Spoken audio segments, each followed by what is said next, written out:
Thank you. Hey, you. Let me get this going. All right, a little better. Cool. I always feel kind of fake when I dress up, like I'm betraying somebody I used to be. But I have Bigfoot socks on, so I feel like I'm still kind of myself too. Got a lot of stuff to read. I told you I was gonna read wolf stuff tonight, so I'll try to read wolf stuff tonight. Werewolf stuff tonight. Thank y'all for coming out. Thank you, Clarion. Thank you, Dwayne and Julia, for making this happen. It's always cool being up here. I like being up here. I'm gonna get out of this already. I don't work for like 90 seconds or something.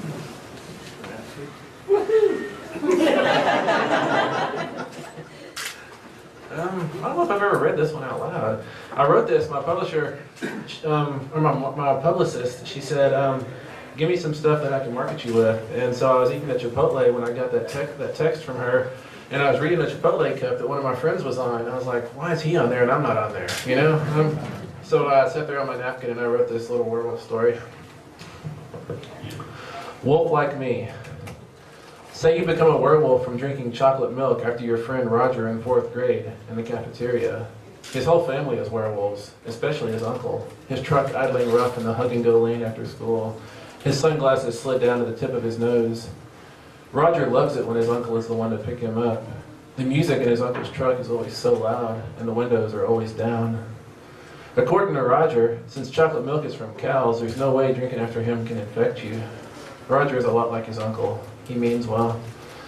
The next full moon, though, you know the truth. Your dad is impressed with your 4th helping of meatloaf. Your mom is disappointed in your table manners, but proud of her new recipe. Your little brother sneaks you his green beans. When you excuse yourself, your voice cracks for the first time. By the stairs up to your bedroom, you're running. By the time you're through your window, off the roof, and crossing the lawn, you're running on 4 feet. The night is so full of sound and smells that you have to run fast into the country past the edge of town. The next 10 hours are all close calls and near misses with rabbit and deer and headlights. But over the next 20 years, you figure the whole thing out well enough that one day, your grown-up little brother needs you to get your nephew from school. Is it the same school? It's your school, yes. This is the first time back. Because you're pretty sure your algebra teacher may have actually been undead but still teaching, you slide into a pair of shiny sunglasses, sit low in the seat. The kids stream around your truck like sheep, and then there's your nephew. He's timid and frail, just like your brother always was. You rev your engine, wave him over. He climbs in, looks around, then realizes his classmates are all watching him.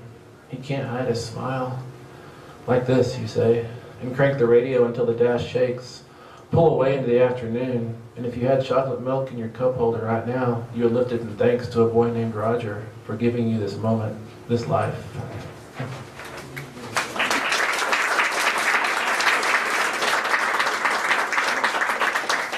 I'm going to read you another piece that I haven't ever read with Mongrels. This is a piece that I wrote, the publisher, they wrote me like right after Mongrels got accepted, they said, we're going to need something to market you with. And so I wrote this, and they're going to put it in a paperback, but I always mean to read it at these readings, and I never get around to reading it, so I'm going to read it right up front now. I guess it's nonfiction. Yeah, it's nonfiction. I'm always not sure what nonfiction is, but I think nonfiction is not lying on purpose,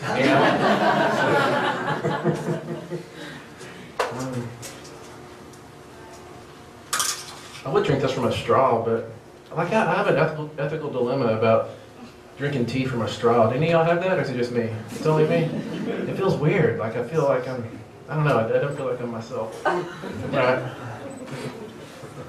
This is where Mongrels comes from for me. Am I talking into this well enough? Can y'all all hear me? Alright. The fantasy part of all the werewolf stuff I read growing up and still read, it was never the claws, the teeth, the hunger. As if they were all always so flush. They never had to think, how are they going to buy this ticket to Istanbul? Their heart never dropped when they had to trash their 3rd car that month. They were always walking away from these palatial estates and these jewel-encrusted daggers and from serious dragon hoards of treasure. My idea was always that if I were a werewolf, I would coax the hunters after me in hopes they would have silver bullets. We'd be in some construction site with lots of raw wood, so that all their missed shots I could come back the next day and dig them from the 2x4s.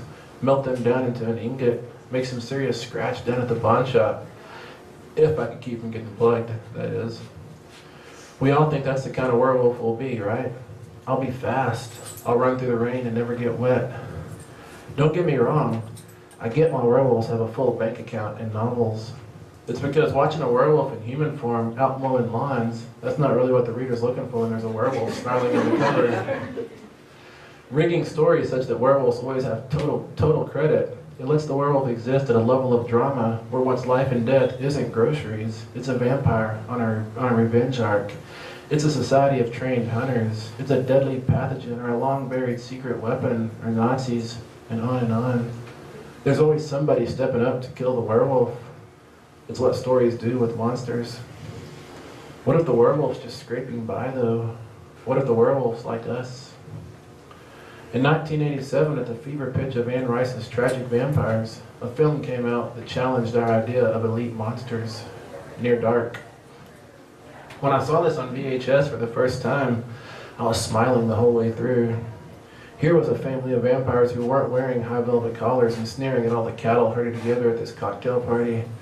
Instead, they were living in a series of stolen vans with blacked out windows, just driving from town to town, using different scams to lure victims out into the darkness for a little teeth-on-neck action. These near-dark vampires, they weren't dealing with feuds that had been started 3 centuries ago, and they weren't searching for some holy relic that would give them back the sun, and they weren't investing in the stock market. They were just doing what they could to survive. They're far and away the best treatment of vampires I've seen. Here, finally, was a monster I could believe in, a monster like me and mine. But in 1987, when I was 15, I wasn't having vampire dreams every night. No, in our little green and white house way out in the country that a great uncle was letting us live in because we didn't have anywhere else that season, what I was dreaming about every night, it was werewolves. I could hear them running around and around the house. I would go to the window, look through that old warped glass, and know that was their fur I was seeing in the darkness by the barn. And then if I quit watching, they were coming inside for my family. 15 was more or less the end of my werewolf experiments too. Starting about 12 years old, living with my grandparents even deeper in the country, I'd set about trying to become a werewolf. I scrounged all the methods I could from the used bookstore we went to in town every now and again. And then I timed the full moon out so I could roll around out in the grass, wait for the transformation to ripple down my arm, punch claws through my fingertips. When the moonlight didn't work, I remembered a long-legged pale coyote that we'd seen out at the fence once, just watching us. And in my mind, I squinted it into a regal, dangerous wolf. Told myself those were wolf footprints in the driveway the next morning, coming out of the puddle I'd made the day before with the hose. If you drink from a wolf print, you become a werewolf. It's automatic. It's a rule of nature. The water tasted like dirt. And all our big farm dogs had their faces right down by mine, sniffing at whatever it was I found. I tried the raw meat angle. It was like eating cold oatmeal with blood. I tried running naked through the mesquite, but mostly I just tried wishing. When you're 12, you want to be anybody else, anything. Werewolf, that was just my first option, and it was mostly for night. What I wanted to be in the day, it was a kid with blonde hair, blue eyes, and a gold rope chain necklace. The necklace was very important for this new identity to work. Neither happened. I didn't become a werewolf. I stayed an Indian in West Texas where there aren't any Indians. But then I saw Near Dark, and I'd already seen The Howling about as many times as possible to watch a stolen VHS. And something clicked over in my head. I knew now that being a fantasy creature, it wasn't reserved for the Lestats and the Draculas of the world. There could be ordinary monsters too. There could be check-to-check werewolves. There would have to be, wouldn't there? It gave me hope. Back then, we were always check-to-check, always piling all our boxes and trash bags of belongings into a truck bed or a horse trailer, moving to the next town, the next place, the next life. In the way I figured it, we were already kind of werewolves. The people in town, it was just that they were too smart. They were figuring it out. They were doing the math, making the associations. The reason we moved so much was to stay ahead of their suspicion. We were too dangerous to be in one place very long. The villagers would see our teeth, then mob up, come for us with their torches and their pitchforks. If you wrap yourself in the right story, everything makes sense. And a lot of the stories I read about werewolves, they're the monster, they're the horror, they're the intrusion into our world that must be dealt with at all costs. I never quite get those stories. I'm always wondering instead how this werewolf gets home the next morning, naked, his or her stomach bloated past all reason from eating a whole swan the night before. I'm always wondering how this werewolf's going to pass the credit check at the used car lot.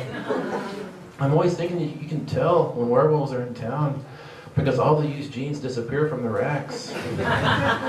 I'm always thinking that if werewolves are around, it might be handy to have a chicken. Because if I were a werewolf, I'd snatch a chicken from our front yard and just keep running right on past that house. And if everybody had a sacrificial chicken tied to a post in their front yard, then nobody'd even need to die. I'm always thinking about running like that, chicken feathers trailing behind. Running is something you start to dwell on after you've had your knee taken apart and put back together with baling wire, after you've trashed your back on warehouses full of refrigerators and miles of irrigation pipe, after you've ruptured your Achilles 2 or 3 times. Running is something you start to think about when you're somehow 44 years old already, but still remember being 12, and peeling out of your clothes in the pasture, moving through the mesquite like an animal nobody knows about, and finally closing your eyes, telling yourself this is what it's like, this is what it's like. Just faster, faster, lean into it, believe.